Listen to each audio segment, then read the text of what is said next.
Hello दोस्तों, स्वागत है। मैं अनिकेत मौर्य आपका स्वागत करता हूं टारगेट विथ अनिकेत के प्लेटफॉर्म पर। तो जैसा हम लोग मैथ में पढ़ रहे हैं, तीसरे अध्याय को हम पढ़ चुके हैं, है ना।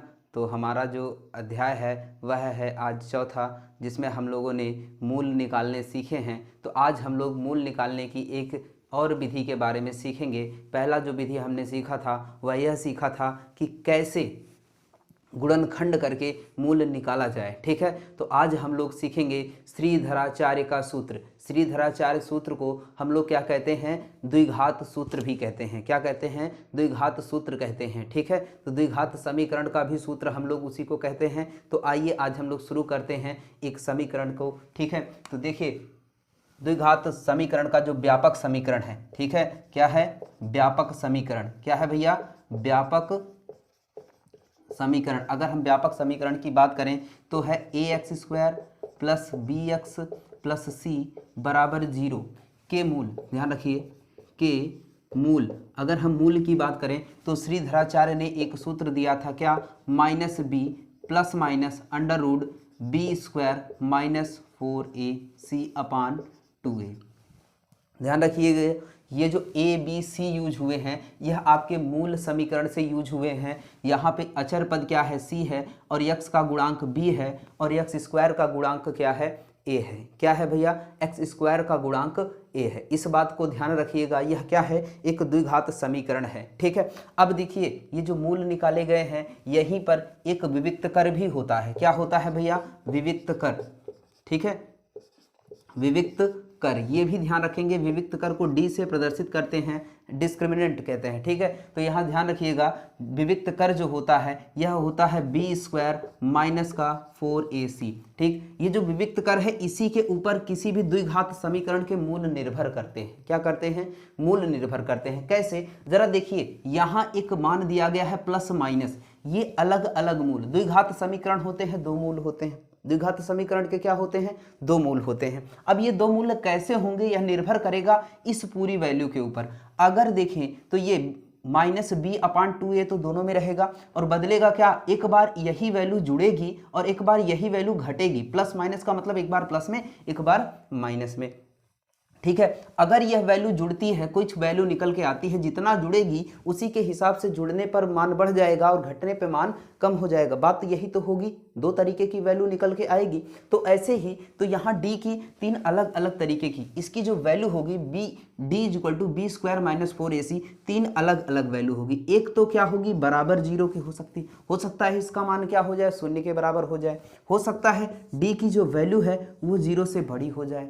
और एक आखिरी बात, d की जो वैल्यू है 0 से छोटी भी तो हो सकती है। क्या इसका मान माइनस में नहीं आ सकता है? बोलेंगे बिल्कुल आ सकता है। तो चलिए देखिए, यहां से इसी फार्मूले को एक और तरीके से हम लिख सकते हैं, -b और प्लस माइनस अंडर रूट, यहाँ b² माइनस 4ac की जगह हम d लिख दे तो कोई दिक्कत है क्या? कोई दिक्कत है? नहीं होगी। ठीक है, तो यहाँ देखिए जब यह d बराबर होगा 0 के। अच्छा ये बताइए, अगर ये पूरा 0 हो गया तो यहाँ कोई वैल्यू बचती है? केवल यही बचेगा -b/2a, क्योंकि ये पूरी वैल्यू तो 0 हो गई। इससे कुछ मतलब आता है? नहीं आता है। तो आप कहेंगे कि भैया -b/2a ही तो आएगा। अच्छा, जब दोनों बार 0 जोड़ो 0 घटाओ कोई मतलब नहीं निकलता, तो इसका मतलब क्या होगा? मूल समान हो जाएंगे। तब यहाँ लिखेंगे क्या हो जाएगा? जब ऐसा होगा तो मूल क्या होंगे? मूल समान होंगे। क्या होंगे? समान होंगे। ठीक है, समान होंगे तो आपको ध्यान रखना, जब समान होंगे तो दोनों मूल क्या होंगे? -b/2a और -b/2a होगा। ठीक है, दोनों बातें ध्यान रखिए, जब मूल समान होगा तो यही होगा। ठीक है, मूल का मतलब क्या? एक अल्फा एक बीटा। जैसा हमने शून्यक देखा था ना, मैंने बार बार कहा कि शून्यक आपको याद होने चाहिए। द्विघात समीकरण का वीडियो पड़ा हुआ है, आप जाके उसको देख लीजिएगा। ठीक है, अब बताइए, अगर यह वैल्यू 0 से बड़ी हो जाती है, मान के चलो एक ही हो जाती है, और यहाँ कोई संख्या होती है, एक जुड़ेगा और एक घटेगा तो दो अलग अलग वैल्यू आएगी ना। तो यहाँ ध्यान रखिएगा, फिर से वही बात, तो यहाँ मूल क्या होंगे? वास्तविक होगा। क्या होगा? वास्तविक होगा। भैया एक वास्तविक संख्या है ना, तो वास्तविक होगा। और क्या होगा? वास्तविक और असमान होगा। क्या होगा? असमान होगा। ठीक है, असमान होगा। ठीक है, जब मूल वास्तविक और असमान होगा तो एक बार यह वैल्यू प्लस में आएगी और एक बार यही वैल्यू क्या आएगी? माइनस में आएगी। क्या आएगी? यही वैल्यू माइनस में आएगी। लेकिन अगर बात आ जाए ये वैल्यू क्या आ जाए, माइनस में आ जाए, क्या आ जाए, माइनस में आ जाए। अच्छा ये बताओ अगर अंडर रूट में कोई संख्या माइनस में 7 लिख दी जाए तो ये किस तरीके की संख्या है, किस तरीके की संख्या है आप बता सकते हैं? तो आपको ध्यान होना चाहिए कि संख्या कितने प्रकार की होती है। संख्या की अगर हम बात करें तो संख्या दो प्रकार की, एक होती है वास्तविक संख्या, क्या होती है, वास्तविक, दूसरा होता है क्या, काल्पनिक।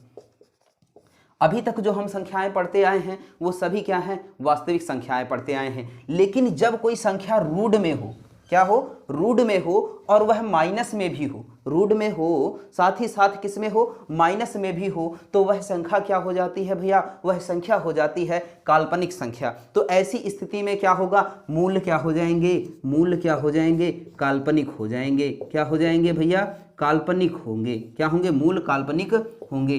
तो भैया क्यों होंगे, क्योंकि हमको ये जो संख्या मिली ये काल्पनिक संख्या मिली है। अब जब यह संख्या ही काल्पनिक हो गई तो इसमें कुछ भी जोड़ो, कुछ भी मानो, अपने आप से मान लोगे, है ना भैया। तो इस वजह से क्या हो जाएगा, मूल क्या हो जाएंगे, काल्पनिक हो जाएंगे। क्या हो जाएंगे, काल्पनिक हो जाएंगे। तो यह कौन सी संख्या है, काल्पनिक संख्या। वास्तविक संख्या तो हम लोगों ने पढ़ ली है, कोई भी संख्या हो, पहला ही लेसन हमारा वास्तविक संख्याएं हैं, है ना। कोई भी संख्या XYZ आपके मन में आती है, बस इस संख्या को छोड़ करके कोई संख्या जो रूट में हो। अब ये मत सोचना कि सर जी यही कह रहे हैं -7 रूट में, नहीं नहीं नहीं, कुछ भी आ जाए, माइनस का a आ जाए ये भी काल्पनिक है, माइनस का 12 आ जाए ये भी काल्पनिक है। अब माइनस का 16 आ जाए, कोई कहेगा कि पूर्ण वर्ग संख्या है, सर जी बताए थे कि रूट से बाहर परिमेय संख्या हो जाता है। अरे भैया लेकिन ये तो देखो यहाँ क्या लगा है, माइनस लगा है। क्या लगा है भैया, माइनस लगा है। तो इतनी बात समझ में आई है, इतनी बात समझ में आई ना, ठीक है। तो चलिए देखते हैं इसको कुछ सवालों के माध्यम से देखते हैं, ठीक है।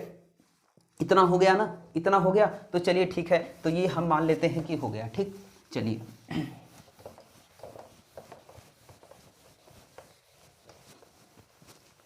आइए एक सवाल देख लेते हैं। आपके सामने है सवाल, क्या है भैया, 2x² माइनस का 4x + 3 बराबर 0 है। कह रहा है कि पहले क्या करिए, विविक्त कर ज्ञात कीजिए। क्या करिए, क्या करिए भैया, विविक्त कर, विविक्त कर फिर मूल। क्या कह रहा है, फिर मूल ज्ञात करो। पहले विविक्त कर निकालो। तो चलिए सबसे पहले करेंगे कैसे, समीकरण की तुलना करेंगे। किससे करेंगे, समीकरण की तुलना। तुरंत लिखिएगा, समीकरण की तुलना। समीकरण की तुलना किससे करना है, व्यापक द्विघात समीकरण। व्यापक द्विघात समीकरण क्या होता है, व्यापक द्विघात समीकरण। अगर हम व्यापक द्विघात समीकरण की बात करें, ax² + bx + c बराबर 0, क्या करेंगे, से करने पर, ध्यान रखिएगा, से करने पर। अच्छा अब जरिए जरा सा यहां से चलिए, a के स्थान पे कौन है भैया, 2, a बराबर 2। और अगर हम बात करें b बराबर, b के स्थान पे कौन है भैया, -4। इसी तरीके से c बराबर देखें तो 3 है। क्या है भैया, 3 है। तो इतनी बात समझ में आई। अब कहा है कि हमको विविक्त कर निकाला है, तो इसलिए हम क्या करेंगे, d बराबर क्या करेंगे, b² - 4ac कर देते हैं। कर देंगे ना भैया, कर देंगे। अच्छा देखिए यहां से क्या होगा, b की वैल्यू कितनी आई है, b की वैल्यू हमने निकाला यहाँ भैया -4, इसका क्या कर देते हैं, स्क्वायर कर देते हैं। और माइनस, ध्यान दीजिए ये 4 है रहेगा, a का मान कितना निकाला है, 2, और c का मान 3। इतनी बात समझ में आई ना, ठीक है।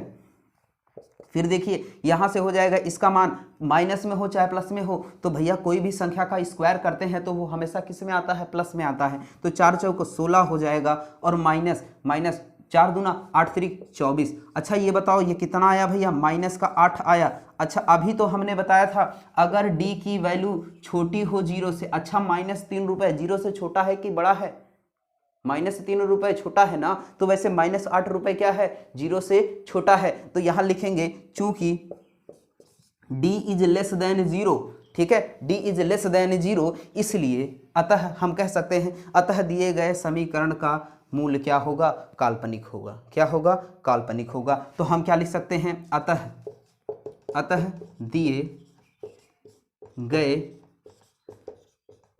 समीकरण का मूल, क्या लिखेंगे, समीकरण का मूल वास्तविक नहीं है। क्या लिखेंगे, वास्तविक नहीं है। इतने में किसी को समस्या? हमें तो नहीं लगता होनी चाहिए। बस यही बात लिखनी है, समीकरण वास्तविक है ही नहीं तो हमको मूल्य निकालने की जरूरत है ही नहीं। बात तो समझ में आई? सीधा लिख देना है कि भैया वास्तविक ना है, वास्तविक ना है तो हम इसको निकालेंगे भी ना। ठीक है ना, इतनी बात समझ में आई। चलिए आगे चलते हैं, फिर एक और प्रश्न देख लेते हैं।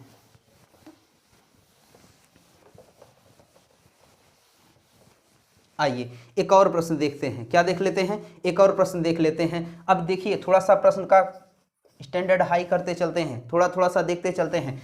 एक प्रश्न है क्या भैया कि x 3x² minus 3x² minus का 4√3x और साथ में ले लेते हैं प्लस का 4 बराबर 0। फिर से वही बात है, फिर से वही बात है। पहले आपको क्या ज्ञात करना है? विविक्त कर ज्ञात करना है। क्या ज्ञात करना है? विविक्त कर। फिर क्या ज्ञात करना है? मूल ज्ञात करने हैं। क्या ज्ञात करने हैं? मूल ज्ञात करने हैं। प्रश्न ऐसा लिखा होगा, कहेगा कि इस समीकरण का विविक्त कर ज्ञात कीजिए, फिर समीकरण का मूल ज्ञात कीजिए। क्या करिए? समीकरण का मूल ज्ञात कीजिए। तो इसको हल कैसे करेंगे? एकदम प्रोसेस से सीख लीजिए, पेपर में इसी तरीके से करना है, एक भी नंबर ना कटेंगे, एक भी नंबर ना कटेंगे। तो पहले लिखेंगे, क्या लिखेंगे? दिया है। क्या लिखेंगे? दिया है। क्या लिखा है? 3x² माइनस का 4√3x और प्लस का 4 बराबर 0। ठीक है, यह बात दी गई है, यह बात दी गई है। तो हम लिखेंगे समीकरण, समीकरण की तुलना किससे करेंगे? समीकरण की तुलना व्यापक, क्या करेंगे? व्यापक द्विघात समीकरण से करने पर। द्विघात समीकरण क्या है भैया? ax² plus bx plus c बराबर 0 से करने पर। क्या करने पर? करने से, करने पर। देखिए क्या निकल के आएगा? a बराबर कितना निकल के आएगा? a के स्थान पे कितना है भैया? 3। इसी तरीके से b के स्थान पे निकल के आएगा -4√3 और इसी तरीके से c के स्थान पे निकल के आएगा 4। अब हमारा क्या काम है? इसलिए d बराबर क्या होता है? b² माइनस का 4ac। इतनी बात तो समझ में आई। d बराबर क्या हो जाएगा? b² minus 4ac। तो b का मान कितना है भैया? -4√3 और स्क्वायर हो जाएगा यहाँ से -4 इंटू ए का मान 3 इंटू 4।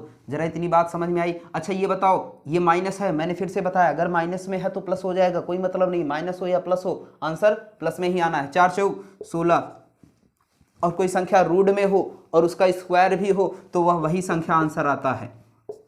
और 4 चौक 16, 16 तियाँ 48। अच्छा ये बताओ 16 तियाँ 48 और -48, ठीक है। और यहाँ से देखिए, यहाँ से जो मान निकल के आ रहा है वह कितना आ जा रहा है? 0। क्या आ जा रहा है? 0। क्योंकि अब देखिए अगर यह d बराबर, चूंकि d बराबर क्या है? 0 है, तो हम क्या लिखेंगे? बहुत सिंपल सी बात है, अभी मैंने बताया था जस्ट पहले कि अगर d बराबर 0 हो गया मतलब कि मूल्य क्या होंगे? समान होंगे। क्या होंगे भैया? समान होंगे। तो तुरंत लिखेंगे, क्या लिखेंगे भैया? समीकरण अतः, क्या लिखेंगे भैया? अतः, बहुत सिंपल सी बात, दिए गए समीकरण के मूल क्या हैं? वास्तविक हैं। क्या हैं? वास्तविक और समान हैं। अतः दिए गए समीकरण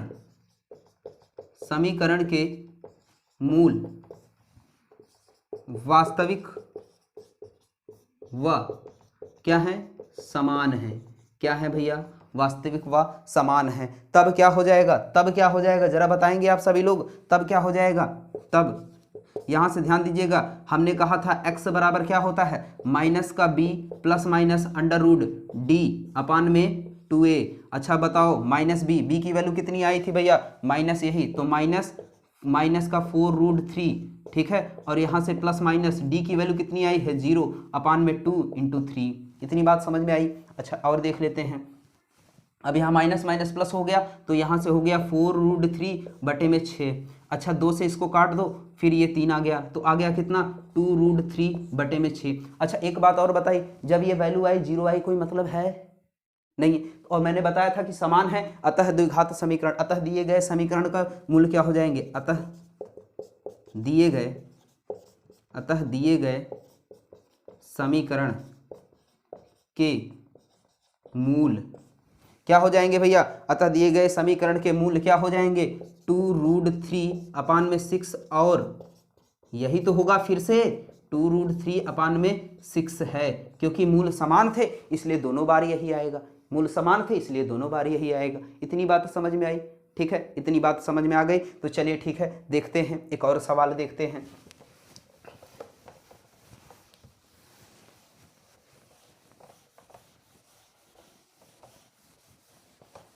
आइए एक सवाल देख लेते हैं। कहता है कि के का मान ज्ञात कीजिए, कहता है के का मान ज्ञात कीजिए, के का मान ज्ञात कीजिए।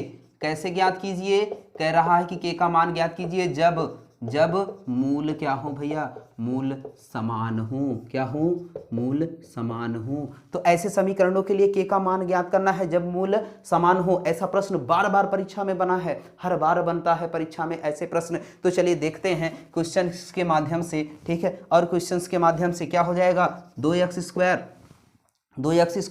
प्लस kx प्लस का 3 बराबर 0। अच्छा एक बात बताओ, जब मूल समान होंगे तो d का मान कितना होगा, जब मूल समान होंगे तो d का मान अभी हमने देखा क्या होता है, 0 होता है। तो क्या होता है, 0 होता है। तो तुरंत लिखेंगे समीकरण की तुलना, समीकरण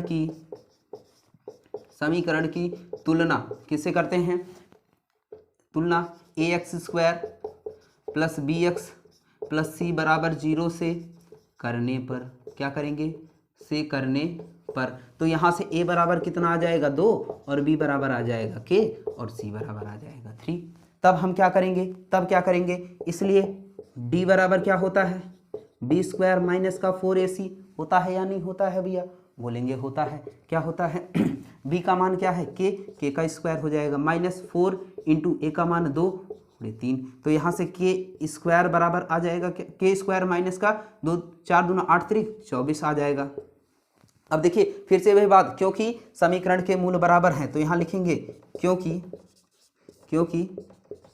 समीकरण के मूल बराबर हैं। क्या है भैया, समीकरण के मूल बराबर हैं, इसलिए क्या हो जाएगा, इसलिए d बराबर क्या हो जाएगा 0। तो यहाँ से k² माइनस का 24 बराबर क्या हो जाएगा 0, ठीक है, ध्यान रखिएगा।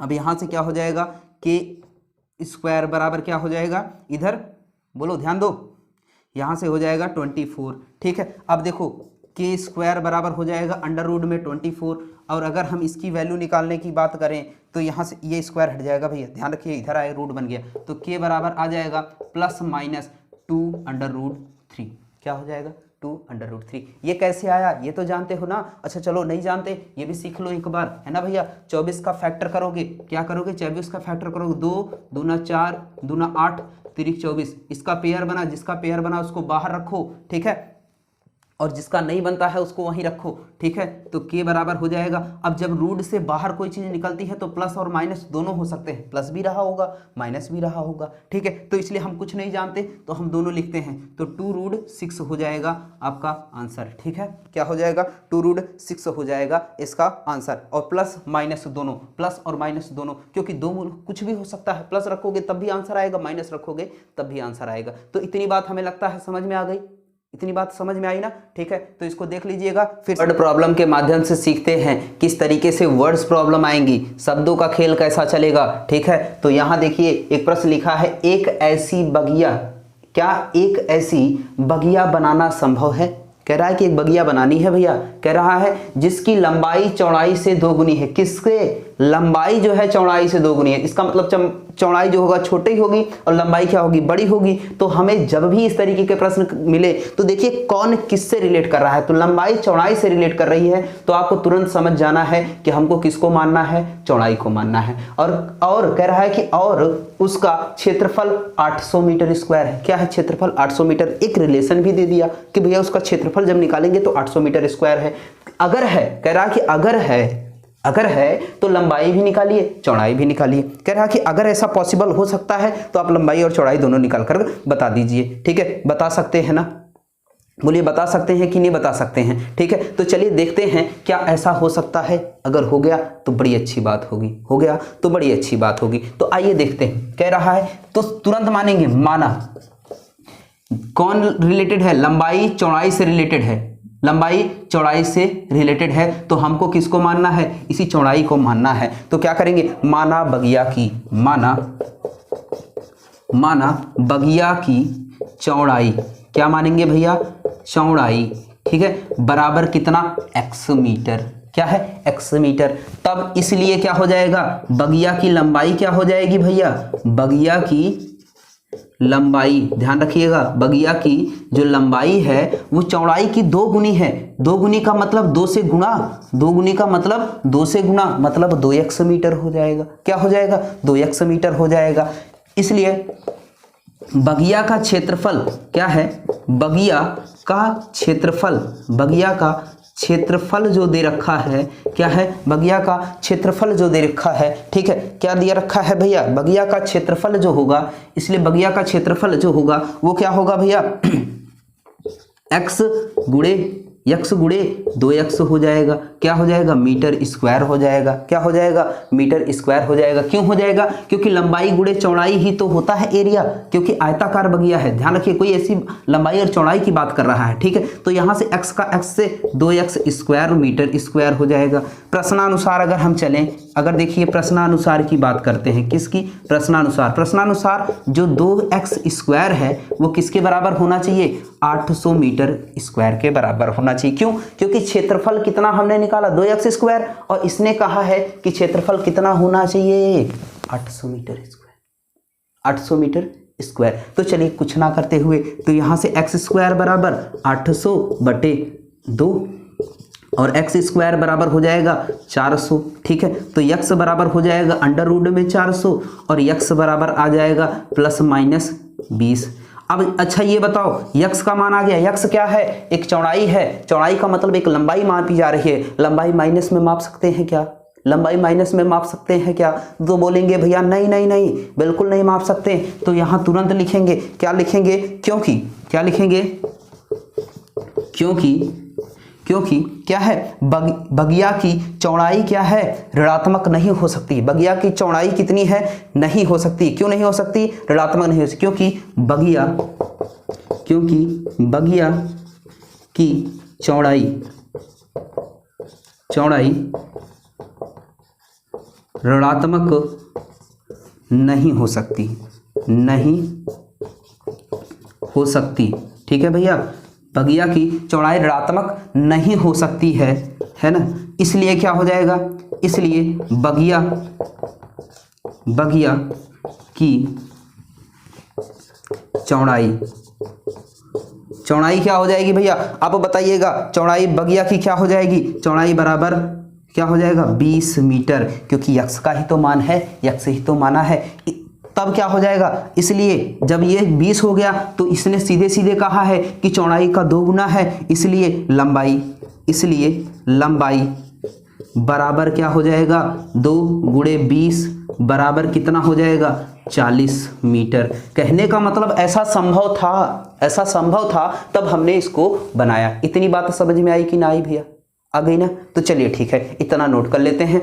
इस तरीके के प्रश्न आपके किताब में बहुत सारे दिए गए हैं, तो आप सभी प्रश्नों को हल करिएगा, ठीक है। एनसीईआरटी के प्रश्नों को आपको करके जाना है। एनसीईआरटी, ध्यान रखिए, एनसीईआरटी बहुत इंपॉर्टेंट है, यूपी बोर्ड इसी से प्रश्न बनाएगा आपके, तो आपको ध्यान रखना है एनसीईआरटी के जितने भी प्रश्न हैं आपकी बुक में वो सभी को आपको करके जाना है। तो चलिए मिलते हैं फिर से एक नए चैप्टर में, तब तक आप सभी लोग इन सभी प्रश्नों को हल करिएगा, जो नहीं आता है तो बताइएगा, ठीक है। तो चलिए मिलते हैं फिर नए वीडियो